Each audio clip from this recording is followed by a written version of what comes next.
Сайн байцгаана уу хүүхдүүд ээ. За дэвтэр номоо гаргаад сар өдрөө тавиараа.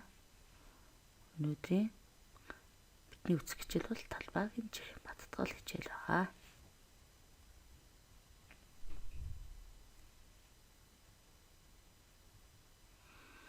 За хичээлийн маань зорилго бол талбайг тооцоолохдоо 1 см квадратаар мөн хялбар аргаар тооцоолж үзье бүгдээрээ.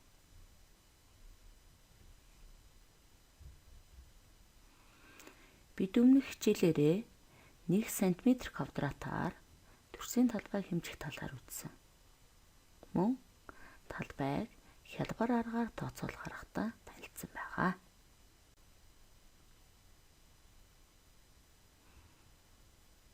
За 1 см гэдэг нь дэвтрийн дөрвөнүүд гэсэн үг тийм ээ. 1 см квадрат гэдэг нь ийм мэгжийг 1 см квадрат гэж товчилж бич тэмдэглээд уншихдаа 1 см квадрат гэж уншина. За дараах дүрсийг ажиглаарай. Эндээс будагтад дүрсийг ажиглая бүгдээрээ. За шар өнгөөр будагдсан хэдэн дүрс байна вэ тоолцгоё. 1 2 3 4 нийт 4 см квадрат байна. За дараагийн дүрсийг тоолъё. 1 2 3 4 5 6 нийт 6 см квадрат байна.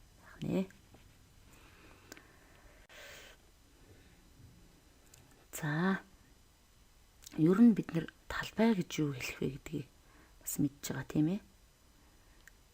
Тэр цэнхэр өнгөр будагдсан болохоор энэ дүрсийн талбайх нь дүрсийн бүрхэгдсэн хэсгийг талбай гинэ. За энэ тодорхойлтыг дэвтэртээ бичээд аваарай хүүхдүүдээ.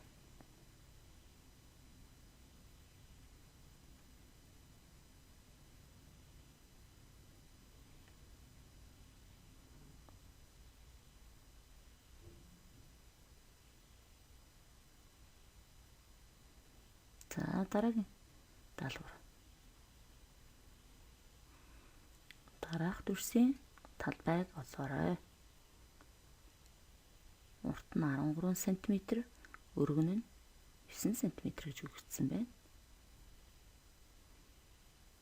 Бид нэр өмнөх хичээлээрээ талбайг хялбар аргаар тооцоолж сурсан байгаа. Талбайг олохдоо уртыг өргөнөөр үржүүлнэ. За дэвтэртээ бичээ удаараа хүүхдүүдээ.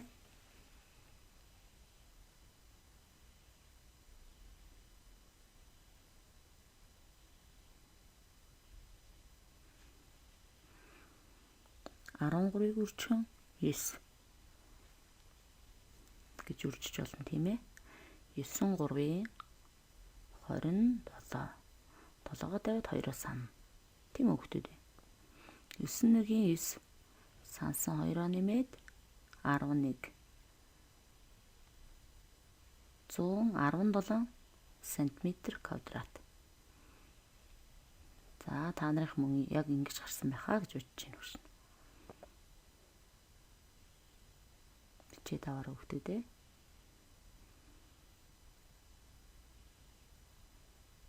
За дараагийн удаа. За мөн урт нь 18 см, өргөн нь 3 см гэж өгөгдсөн байна. Талбайг олдог том яванд энд байж байгаа.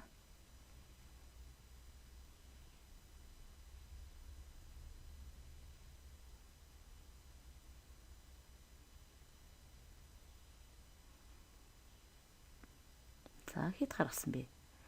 18-ыг 3-аар үржихээр 8 3-ын 24, 2-оос сансан 3 1-ийн 3, сансан 2-тоогоо 5 гээд 54 см квадрат болгоно. 7 тэнцүү 54 см квадрат.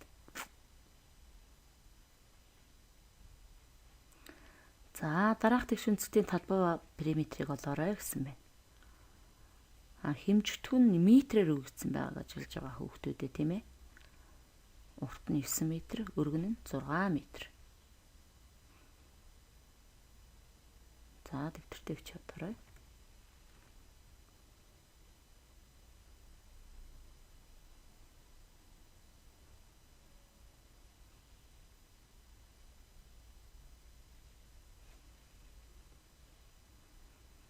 За багшийн бодсонтой хариунд тохирч байна уу?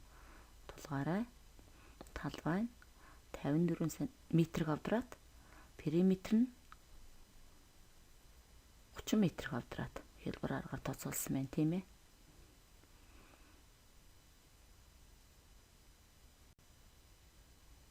За багш нь хүснэг зохиосон байгаа. Сайн ажиглаад хараарай. За талбайг болох юм байна. Мөн өргөн урт нь мэддэхгүй ч бас байна тийм ээ. Тэгэхээр эндээс урт өргөн нь өгөгдсөн байхад талбайг яаж олох вэ хүүхдүүд ээ? Мэдээж үржиж олно. За хэд гарах нь харъя. 5-ыг 4 үржиж хэд гаргасан бэ хүүхдүүд ээ? За 20 гарсан байна. За 2 дугаар ооныг харъя. Урт нь өгөгдсөн байна. Харин өргөн нь мэддэхгүй, талбай нь мэдэгдэж байна. Энэ тохиолдолд яах вэ гэхээр талбайг урттаа хувааж олно. 63-ыг 9 хуваа. За хэд гарсан бэ хүүхдүүд ээ? 7.